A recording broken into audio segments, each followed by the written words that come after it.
bet you didn't expect to see me in this outfit again after like 2 years. The Nintendo Switch 2 is probably the most controversial console launch I have seen ever. Like, when the Direct first came out, everybody was hyped. I was extremely hyped. I was screaming at these announcements, like Mario Kart, Donkey Kong, Kirby, 120 frames per second. It was crazy. But then lots of new information came out, including the prices, game key cards, prices. And so lately, I've been seeing so much hate for this system, and I just wanted to give my opinion on it because I'm hyped. I'm really excited. Now, I'm not saying it's like perfect. Nintendo is a perfect company, because yeah, it has problems, and we're gonna get to them in this video, but I just wanted to cover my general, mostly positive thoughts on the system, because I want to shed some positive light on the Switch 2. So, I guess without further ado, let's get right into it.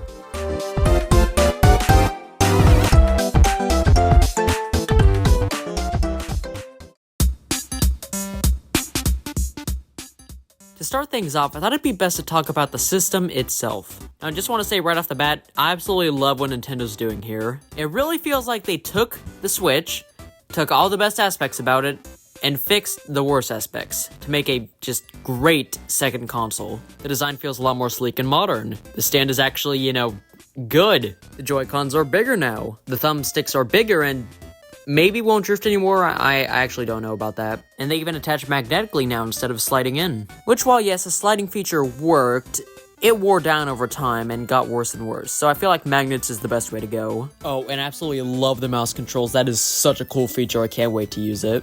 And then the new and updated specs. Now, from my information, I don't think we know the exact specs just yet, but people are saying it's around a PS4 Pro in terms of power, which is honestly just freaking great for Nintendo. Now, of course, I see some people complaining saying, oh, it's not next gen. Oh, the graphics are going to be outdated. I think people need to realize Nintendo's whole shtick, well, kind of their whole shtick, they don't focus on graphics, they focus on games. Now, obviously, this doesn't mean that, like, every single game of theirs is gold. They made bad games in the past. I'm just saying, they don't focus on making the best and greatest graphics like PlayStation. They focus on making the best games. Like, let's think. Mario, Donkey Kong, Kirby, like, none of their games, or at least barely any of their games, are, like, highly realistic. No, they focus on great gameplay and more cartoony visuals. They don't focus on high quality graphics. So I think a PS4 Pro, in terms of power, is absolutely perfect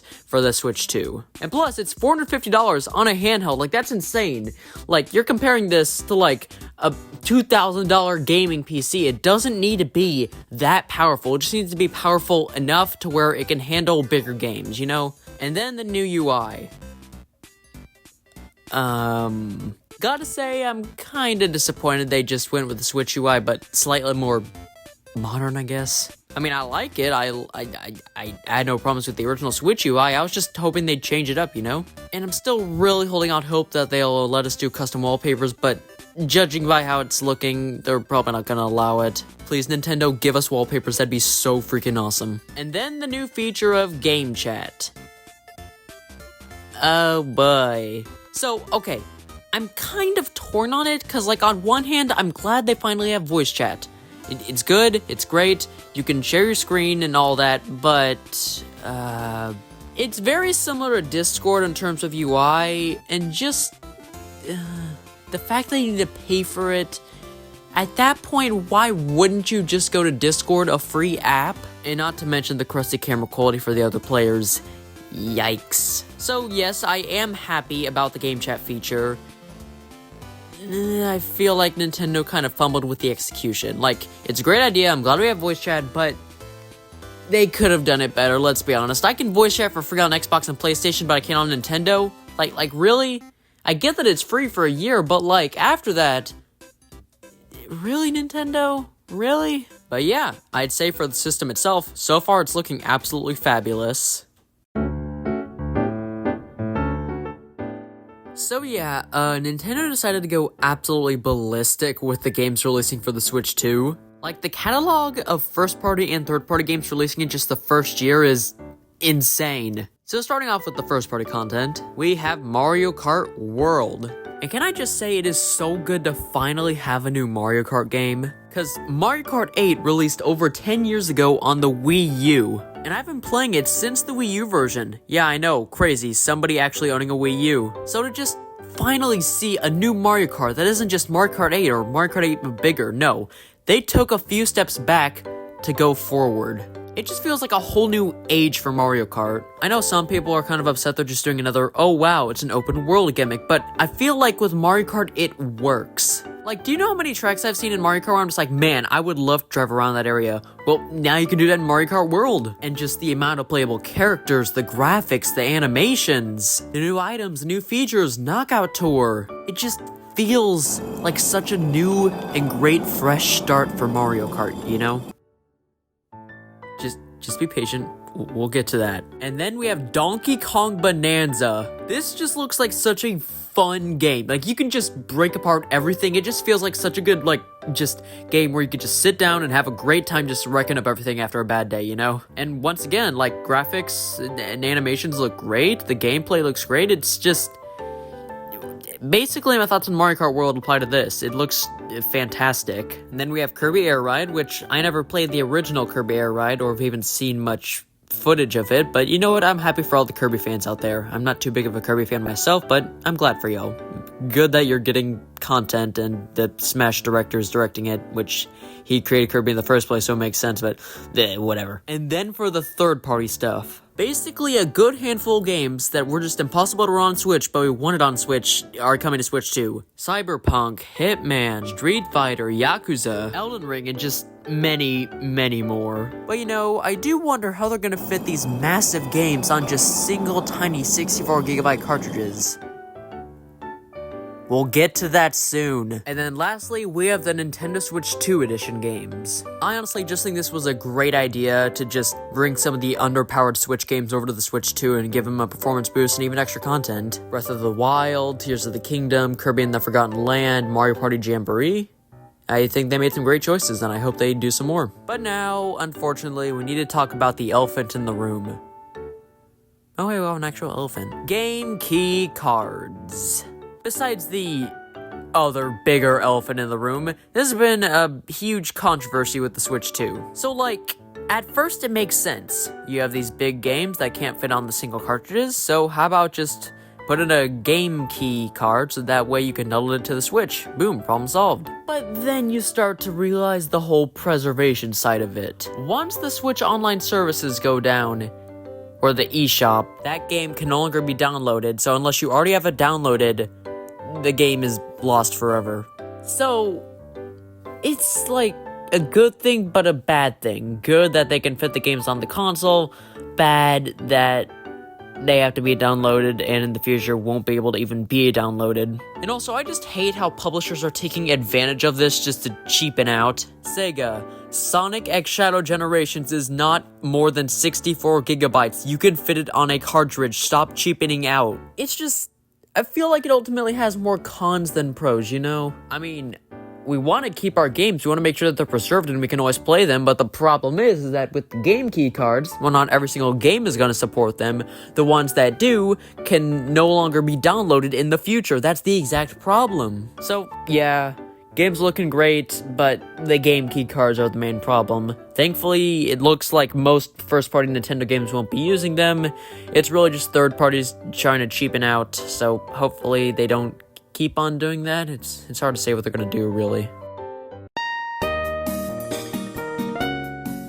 So currently at the moment, we don't have many accessories announced for the Nintendo Switch 2, but I thought I might as well mention them here. So first we have the Nintendo Switch 2 camera, which honestly I really like the idea of. You can use for voice chat or putting yourself in Mario Party, so I think it'll have some pretty cool uses, although only time will tell. Then we have the Pro Controller, which is basically the exact same as the original Switches, so not much to say about it, it's a great controller. Not much to say. Then we have the Joy-Con 2 steering wheels, which, yep, those sure are steering wheels for Mario Kart. Then we have the 2 cases, which, once again, is another, yep, that sure is a Nintendo Switch case, but for the Switch 2. Now we have the charging grip, which will be pretty useful if you need to charge your Joy-Cons, but I'm gonna be honest here, I really just to put it on my Switch when it's on the dock or charging, because those also charge it. And then lastly, the micro SD cards, which you will definitely need considering the amount of game key cards they're releasing. So yeah, not too many accessories at the moment, but they're definitely going to release more in the future. Gotta say, for almost all of them, there's not much to talk about other than, whoa, it's a Switch 2 version of a Switch accessory, but I am excited for the camera.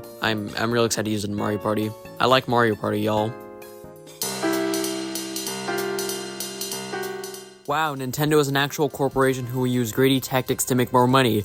Who would have thought? So yeah, what kickstarted all the controversy with the Switch 2 is the prices. So since you've all probably heard a million times, wow, $80 Mario Kart is bad. I'm just gonna try and give all my thoughts on each of the prices and see if it's fair or not. So yeah, I guess let's get into it. First up, the base Nintendo Switch 2 being $450.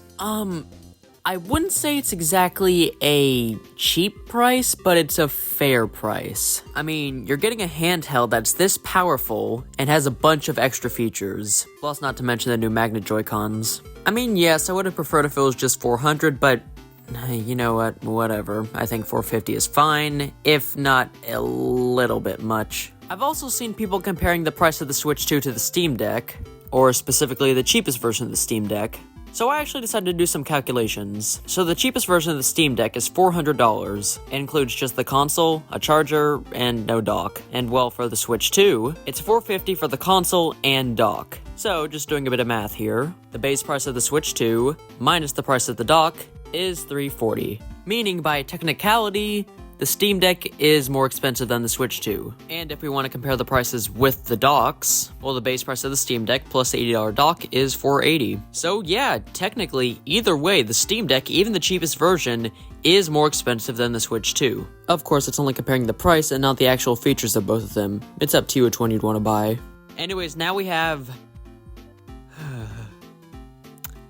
$80 Mario Kart. Yeah, look, okay, I don't have a defense for this. No, $80 is too much for Mario Kart. I don't care how big or good the game is, it's not $80. If a game like Elden Ring can cost only $60, this has absolutely no excuse. I don't care. I do not care. It is not $80. $70 at most. $60 is the perfect price for this, not $80. I know they did it just because it would maximize profits, but $80, no. Not for Mario Kart, no. Next up, we have Donkey Kong Bonanza for $70. I mean, kind of fair, I guess. I mean, $70 at least was the standard for video games, so I guess $70 is fine. I don't know, I feel like Nintendo games should still be $60. $70 I would at least understand. $80 is pushing it way too much, but like $70, I'd say it's the same with the Switch 2 pricing, where like it's a bit much, but probably fair. I think we just need to like see what the full game is like before judging, because currently we only have like the first trailer on Mario Kart has had a whole direct and lots of stuff to show, so I'd say it's maybe a bit too early to judge, but we'll see. Alright, next up we have Welcome Tour being $10. So, a tech demo that shows you how to work your Switch 2 is $10.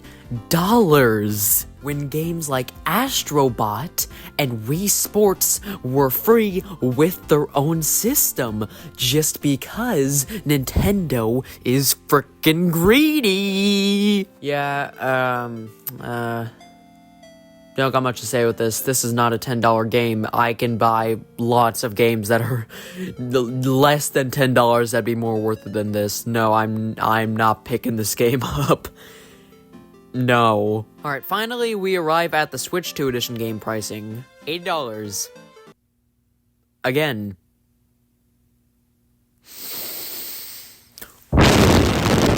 Okay, for the Switch 2 Edition games that include DLC like Kirby and Forgotten Land and Mario Party Jamboree, I can at least understand the extra $20, because, you know, you're getting upgraded graphics, and you're also getting whole new DLC. That makes sense. But Breath of the Wild Tears of the Kingdom, you get a graphics update, and you get to use your smartphone for the game. No. No. So, in conclusion, the prices for the Switch 2 range from fair to what the frick. I know that they're gonna have even more $80 games because they think that that's the value of their game. I'm not looking forward to that.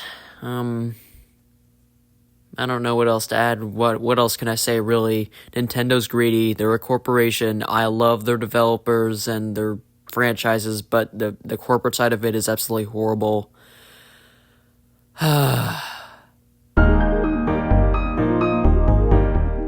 So, in conclusion, the Switch 2 is a great but flawed system. It has some amazing hardware, great games, great features. It's still Nintendo at heart, but there are definitely issues I cannot ignore, man. Nintendo got greedy.